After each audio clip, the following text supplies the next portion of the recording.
Muhammad wa ala ali Muhammad kama barakta ala Ibrahim wa ala ali Ibrahim innaka Hamidum Majid. Amma ba'd. Allah Subhanahu wa taala mengatakan di dalam Al-Qur'an Al-Karim, dan ini ayat yang sudah kita hafal semuanya, yaitu pada surat Al-Baqarah, surat yang kedua ayat yang ke-156. Alladzina idza asabatuhum musibah qalu inna lillahi wa inna ilaihi raji'un. Ulaika 'alaihim shalawatun min rabbihim wa rahmah wa ulaika humul muhtadun. Ini surat Al-Baqarah ayat yang ke-156 dan 157. Bapak-bapak rahimani wa rahimakumullah, ayat ini sengaja saya buka untuk pertemuan malam hari ini karena pada hari-hari ini kita bertubi-tubi mendapatkan musibah dari Allah Subhanahu wa taala. Mungkin bukan kita yang mendapatkan musibah ya, tapi saudara-saudara kita yang sesama muslim kita. Maka mengingatkan kita kepada ayat Al-Quran, musibah yang terjadi terutama pada hari-hari ini adalah meletusnya Gunung Kelud. Maka Allah Subhanahu wa taala mengingatkan kita supaya mengucapkan lafal inna lillahi wa inna ilaihi raji'un. Supaya apa? Supaya kita mendapatkan minimal 3 kebaikan. Kebaikan yang pertama, shalawatun min rabbihim. Kebaikan yang kedua, rahmatun. Kebaikan yang ketiga, muhtadun, mendapatkan hidayah dari Allah Subhanahu wa taala. Jadi, para ulama mengatakan, kalau seseorang itu mendapatkan musibah, akan tapi dia mengamalkan ayat ini, maka musibah yang menimpanya itu diganti oleh Allah dengan yang lebih baik. Diganti dengan 3 perkara minimal ini, yaitu sudah disebutkan dalam ayat ini, sholawat, rahmat, dan hidayah. Karena itu ketika kita mendengar meletusnya Gunung Kelud ya, mestinya kita sudah mengucapkan ini, inna lillahi wa inna ilaihi raji'un. Kalau belum mengucapkan, ya diucapkan sekarang. Belum ada waktu yang terlambat. Karena musibah yang menimpa saudara kita sama dengan musibah yang menimpa kita, sebagaimana sabda Nabi Shallallahu Alaihi Wasallam dalam hadis yang sahih, beliau mengatakan, kita lihat di dalam kitab Al-Jami' As-Shaghir, beliau menyerupakan antara orang beriman dengan orang beriman yang lain sesama muslim itu seperti kal jasad, seperti tubuh, satu tubuh. Dalam riwayat yang lain adalah kal bunyan, seperti satu bangunan. Ternyata hadis yang kal jasad tidak ada di dalam Jami' As-Shaghir, maka kita ambil yang kal bunyan. Al-mu'min bil mu'min kal bunyan. Orang beriman terhadap orang beriman yang lain seperti satu bangunan. Yashuddu ba'duhu ba'dha, maka sebagiannya itu menguatkan kepada sebagian yang lain atau sebagiannya menolong sebagian yang lain, dan ini hadis muttafaqun alaih, disingkat menjadi qaf dari hadisnya Abu Musa Al-Asy'ari radhiyallahu taala. Baik, kemudian Bapak-bapak rahimani wa rahimakumullah, berkaitan dengan masalah meletusnya Gunung Kelud ini saya ingin menyampaikan 4 hal saja. Perkara yang pertama adalah apa yang disebutkan oleh Nabi Shallallahu Alaihi Wasallam dalam hadis yang sahih yang disebut sebagai tanfis. Tanfis itu adalah melonggarkan orang yang mendapatkan musibah. Itu namanya tanfis. Hadisnya sahih Muslim, dan hadisnya mungkin banyak dari kita yang sudah mempelajarinya, karena ini disebutkan di dalam kitab Al-Arba'in An-Nawawiyah. Nabi Shallallahu Alaihi Wasallam mengatakan, man barang siapa yang nafasa, melonggarkan an mukminin dari seorang beriman, kurbatan akan satu kesusahan min qurabid dunia, dari kesusahan-kesusahan dunia, nafasallahu anhu, maka Allah akan melonggarkan darinya kurbatan satu kesusahan min qurabi yaumil qiyamah, dari kesusahan-kesusahan pada hari kiamat. Dan seterusnya, intinya hampir sama, yaitu bahwasanya Allah itu wallahu fi aunil abdi, Allah akan membantu seorang hamba, maka al-abdu, selama hamba itu fi auni akhih, mau membantu kepada saudaranya. Maka ketika ada hasungan kepada kita untuk infak sebagian duit kita untuk membantu mereka yang mendapatkan musibah, ya mestinya kita juga melakukannya sesuai dengan kemampuan kita dalam rangka melaksanakan hadis Nabi Shallallahu Alaihi Wasallam ini. Dan dari hadis ini kita bisa mengambil sebuah kaidah para ulama yang menyebutkan kaidah ini, yaitu al-jaza'u min jinsil amal. Balasan dari Allah akan disesuaikan dengan amalan kita. Balasannya di sini adalah nafasallah, Allah melonggarkan kepada kita kesusahan kita nanti di hari kiamat. Kenapa? Karena amal kita sama, nafasa. Kita melonggarkan orang, Allah akan melonggarkan kita. Kita mempermudah kepada orang, Allah juga akan mempermudah kepada kita nanti di hari kiamat. Karena itu minimal ya, andil kecil itu harus kita berikan kepada saudara-saudara kita. Dan saya yakin di Muhammadiyah sudah mengumpulkan dana Pak. Insya Allah sudah. Ya, karena banyak di organisasi-organisasi yang saya tahu itu juga selalu melakukan hal yang sama dalam musibah-musibah yang umum menimpa banyak manusia seperti kasus ini. Seperti di FPI, Habib Rizik dan sebagainya juga sudah mengumpulkan. Dan kemudian masalah yang kedua yang berkaitan dengan sholat. Saya lihat sebagian orang itu karena sekarang ini banyak debu, maka pakai masker. Dan masker memang dibagi secara gratis di Solo dan di beberapa tempat yang lainnya. Nah, kadang-kadang orang memakai masker ini sampai pada saat sholat juga. Ini perbuatan yang salah. Pada saat sholat itu maskernya dilepas. Nanti kalau mau pakai lagi silahkan. Habis salam, pakai lagi silahkan. Atau pas sholat silahkan dipakai. Tapi jangan menutupi mulut, Pak. Ada nggak masker yang menutupi hidung tadi? Kalau ada silahkan. Kalau nggak bisa, kalau nggak ada ya udah. Berarti apa? Jangan memakai masker itu. Kenapa? Karena Nabi Shallallahu Alaihi Wasallam bersabda,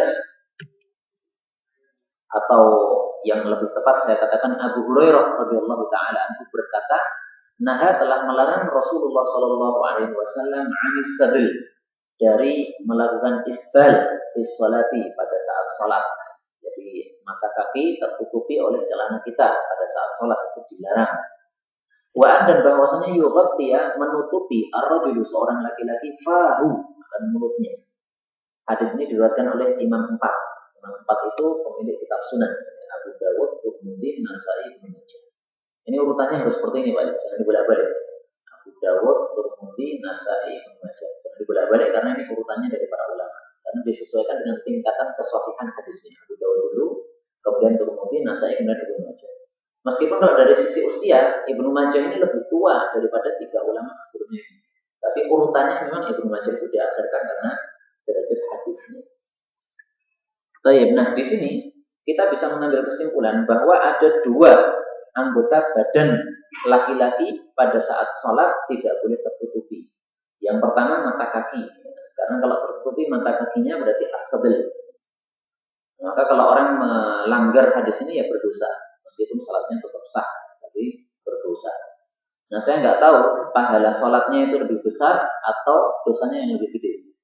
Kalau dosanya lebih gede, ya berarti bangkrut, ya kan? Tapi kalau pahala dengan dosanya sama, ya berarti pulang nggak punya apa-apa tuh. Wallahu a'lam bishawab. Pokoknya dilarang, maka dijauhi.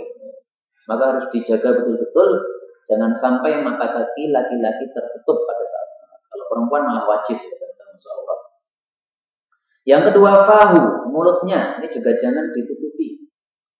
Para ulama mengatakan karena mulut ini digunakan untuk berzikir pada saat sholat, terutama membaca Al-Quran. Maka supaya sempurna sholat kita itu mulut jangan ditutupi. Seolah-olah seperti kita orang pelit gitu, berzikir kepada Allah tapi pelit sehingga ditutupi, seolah-olah begitu. Dan ini memang kebiasaan orang-orang Arab zaman dulu. Mereka kalau memakai serban, maka serbannya itu kan lewer, Pak. Nah itu yang lewernya itu dimasukkan di mulutnya sendiri. Ya, digigit atau pokoknya diikatkan sini, nah, kemudian dilipatkan pada bagian belakang sini, sehingga mulutnya tertutupi. Nah, di sini Nabi melarang ar-rajul, seorang laki-laki. Apakah ini hukumnya khusus laki-laki? Para ulama mengatakan tidak. Perempuan juga termasuk. Sehingga perempuan kalau pakai cadar, maka pada saat sholat cadarnya apa? Dibuka, dilepas. Kecuali kalau ada laki-laki yang sangat banyak. Laki-laki yang berada di masjid itu maksudnya, yang bukan mahramnya perempuan ini, maka sebagian ulama berpendapat boleh tetap dipakai cadarnya, tapi juga sebagian berpendapat wajib untuk dibuka meskipun ya ada laki-laki yang ajnabi atau yang bukan mahram. Dan saya sendiri lebih cenderung kepada dibuka, meskipun ada laki-laki. Karena ini larangan dari Nabi Shallallahu Alaihi Wasallam. Sementara memakai cadar hukumnya apa? Sunnah, ya, tidak wajib. Nah, maka kalau ada perkara yang sunnah bertabrakan dengan perkara yang diperintahkan atau dilarang oleh Nabi Shallallahu Alaihi Wasallam ini, tentu saja yang dimenangkan adalah yang dilarangnya, jangan sampai melanggarnya. Wallahu a'lam bishawab. Dan memang pendapat mayoritas atau jumhur ulama itu wanita pada saat salat itu membuka cadarnya apabila dia memakai cadar itu. Tapi ini yang kedua. Sehingga saya ulangi lagi bahwasanya masker itu jangan dipakai pada saat salat kecuali memang kondisi yang terpaksa, sangat terpaksa. Tapi zaman sekarang ini, hari-hari ini yang saya lihat tidak begitu terpaksa. Karena debu yang bertebaran itu di luar masjid. Nanti kalau sudah masuk masjid sudah aman karena kita sudah berada dalam ruangan, sehingga tidak perlu pakai masker lagi. Masker itu hanya dipakai pada saat berjalan di luar. Kemudian yang ketiga, kenapa Allah Subhanahu wa taala menciptakan perkara-perkara yang tidak kita sukai, termasuk musibah? Ternyata ada hikmahnya. Allah Subhanahu wa taala menyebutkan di dalam surat Al-Hadid, "Ma asaba min musibatin fil ardi wala fi anfusikum." Tidaklah menimpa suatu musibah di bumi maupun pada diri-diri kalian. Di bumi misalnya gunung meletus, pada diri kalian misalnya sakit atau mati, illa fi kitab, kecuali sudah ditulis oleh Allah dalam sebuah kitab. Min qabli an nabra'aha, sebelum kami ini menciptakan musibah itu. Kira-kira kitab apa ini? Kitab apa? Al-Lauhul Mahfuz, ya. Karena sebelum diciptakan sudah dicatat, berarti Lauhul Mahfuz. Inna dzalika 'ala Allah yasir. Hal itu mudah bagi Allah, tidak ada yang sulit memang. Nah, kemudian hikmahnya apa? Allah mengatakan likai la ta'sau, supaya kalian itu tidak sedih, ala ma fatakum, atas apa yang sudah terlewati terhadap kalian. Wala tafrahu bima atakum, supaya kalian itu tidak bangga terhadap apa yang sudah diberikan oleh Allah kepada kalian. Wallahu la yuhibbu kulla mukhtalin fakhur. Allah tidak mencintai orang yang sombong, yang suka bangga terhadap dirinya sendiri. Nah, ini minimal hikmah daripada musibah itu adalah ini. Supaya tidak terlalu bersedih terhadap sesuatu yang melewati kita atau sesuatu yang tidak dapat kita raih dari dunia ini. Dicontohkan oleh guru saya, misalnya kita sudah membeli tiket pesawat, harganya mahal 1 juta. Ternyata kita sampai ke pesawat sudah telat, uang 1 juta hangus. Nah, kita sedih, akan tapi ternyata Allah Subhanahu wa taala berkehendak lain, pesawatnya jatuh. Nah, kira-kira lebih suka mana, Pak? Telat atau tidak telat? Antum telat kehilangan 1 juta saja, tapi nggak telat kehilangan nyawa. Nah, ini termasuk contoh likai la ta'sau 'ala ma fatakum. Kadang-kadang orang itu mendapatkan musibah justru supaya dia itu tidak terlalu sedih terhadap sesuatu yang sudah menimpa dia. Dia bisa membandingkan gitu antara musibah yang dia terima sekarang ini dengan musibah yang lainnya, gitu. Bisa membandingkan sehingga tidak terlalu sedih. Sehingga para ulama mengatakan setiap orang itu mendapatkan musibah, maka sesungguhnya dia itu sudah mendapatkan nikmat saat itu juga. Ini saya lupa siapa yang mengucapkannya, salah satu tabi'in ingat saya. Jadi ketika dia itu mendapatkan musibah, dia mengucapkan alhamdulillah. Karena memang sunnah Nabi, Pak. Selain innalillah juga mengucapkan alhamdulillah. Maka ulama ini ditanya, kenapa mengucapkan alhamdulillah? Musibah alhamdulillah. Maka beliau mengatakan orang yang mendapatkan musibah itu pada saat itu juga dia sudah mendapatkan nikmat. Apa itu nikmatnya? Kata beliau, yaitu dia sudah diberi nikmat oleh Allah, tidak mendapatkan musibah yang lebih gede. Seperti kita sekarang mendapatkan musibah debu. Kan alhamdulillah cuma debu tok, Pak, ya. Coba kalau yang ke Solo atau ke Klaten ini bukan debu tapi laharnya sekalian. Kan alhamdulillah. Atau batunya atau yang lain-lainnya. Sehingga ketika mendapatkan musibah itu ya kita harus membayangkan yang lebih gede yang itu akan menyebabkan kita jadi la ta'sau, tidak terlalu sedih terhadap apa yang menimpa kita. Kemudian manfaatnya juga atau hikmahnya juga la tafrahu bima atakum, supaya tidak terlalu bangga terhadap apa yang kita miliki. Karena kita bisa memikirkan Allah Subhanahu wa taala itu mampu memberikan musibah kepada kita. Nah, sehingga apa sih yang harus kita banggakan dari diri kita? Enggak ada. Karena semuanya itu nanti kalau Allah berkehendak memberikan musibah akan lenyap. Misalnya orang kaya, Allah berkehendak hartanya hangus, sudah enggak ada kaya lagi. Orang cakep, orang cantik, Allah berkehendak terbakar wajahnya, udah hilang cantiknya. Atau jatuh dari motor kemudian wajahnya mencium tanah, udah hilang cantiknya. Maka la tafrahu bima atakum, supaya tidak terlalu bangga terhadap apa yang diberikan oleh Allah kepada kita. Salah satu kiai di Solo mengatakan bahwasanya manusia itu semuanya kalau kaya dia Pak, dibikin kaya oleh Allah. Kalau cantik dibikin cantik oleh Allah. Kalau cerdas dibikin cerdas oleh Allah. Sehingga tidak ada yang perlu kita banggakan. Tidak ada sesuatu pun yang bisa kita banggakan. Semuanya itu minallah, dari Allah Subhanahu wa taala. Karena itu kita diajarkan oleh Nabi Shallallahu alaihi wasallam selalu mengucapkan alhamdulillahirabbil alamin. Dalam sholat sudah suruh mengulang berapa kali itu, Pak? Sholat mengulang lagi alhamdulillah, alhamdulillah, alhamdulillah. Itu sebenarnya tujuannya untuk mengingatkan kita supaya bahwasanya kita itu nggak punya apa-apa. Allah itu yang punya, Allah itu yang memberikan. Bahkan ketika kita bangun tidur, hari kita dimulai dengan apa? Alhamdulillahilladzi ahyana ba'da ma amatana wa ilaihi nusyur. Riwayat Imam Ahmad. Sebagian riwayat yang lain ahyani ba'da ma amatani, sama-sama sahihnya. Silahkan dipilih ahyana atau ahyani.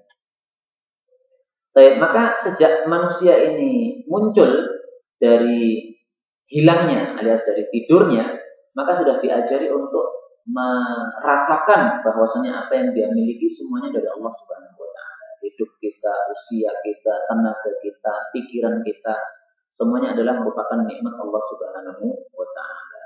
Baik, karena itu ketika nikmat lenyap dari kita, jangan terlalu sedih ya, biasa saja. Karena nikmat itu sama dengan pinjaman dari Allah Subhanahu wa taala. Kita kalau misalnya pinjam orang HP misalnya, HP ini kalau diambil oleh pemiliknya dikembalikan, pasti kan. Tapi anehnya orang itu dipinjami oleh Allah, ketika diminta nangis-nangis gitu. Ini kan aneh, Pak. Ya, seperti yang kematian misalnya. Kalau nangis saja biasa nggak apa-apa. Tapi kalau nangisnya sampai teriak-teriaknya, itu yang tidak wajar. Karena itu semuanya kan pinjaman dari Allah. Kita diberikan badan oleh Allah, diberikan anak, semuanya pinjaman dari Allah. Maka diambil lagi terserah Allah Subhanahu wa taala. Ini perkara yang ketiga. Kemudian yang keempat, dan itu adalah terakhir yang berkaitan dengan musibah ini, bahwa di dalam Al-Quran ada 4 janji dari Allah Subhanahu wa taala. Nah, 4 janji ini perlu kita jaga terus supaya jangan sampai kita lepas dari 4 janji dari Allah. Janji yang pertama adalah janji yang diberikan oleh Allah Subhanahu wa taala kepada orang-orang yang berzikir kepada Allah Subhanahu wa taala. Allah mengatakan di dalam Al-Qur'an, "Fadhkuruni adzkurkum." Ini di dalam surat Al-Baqarah ayat yang ke-152.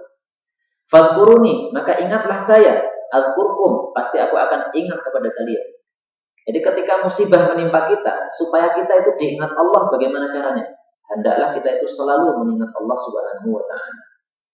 Karena itu dalam hadis, meskipun hadisnya dhaif, mengatakan bahwasanya selalulah kalian itu berzikir kepada Allah. Bibir kita bergerak-gerak sehingga orang mengatakan kita orang gila.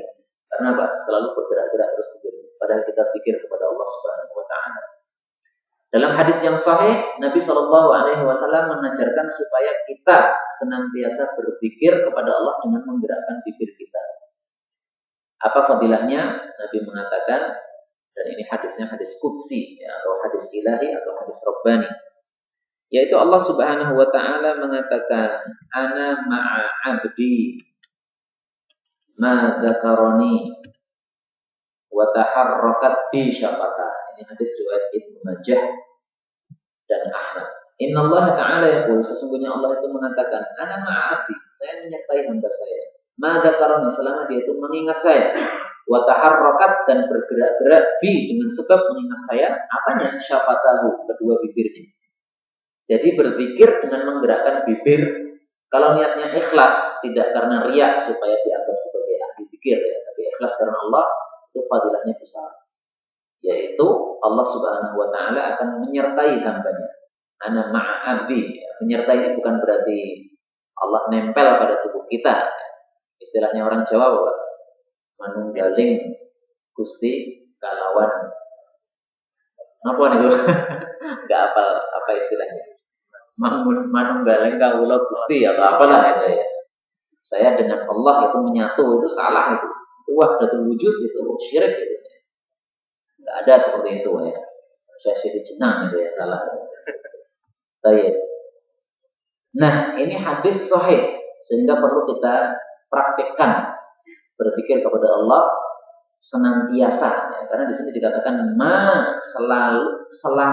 selama dia itu berpikir kepada saya alias senantiasa berpikir kepada Allah.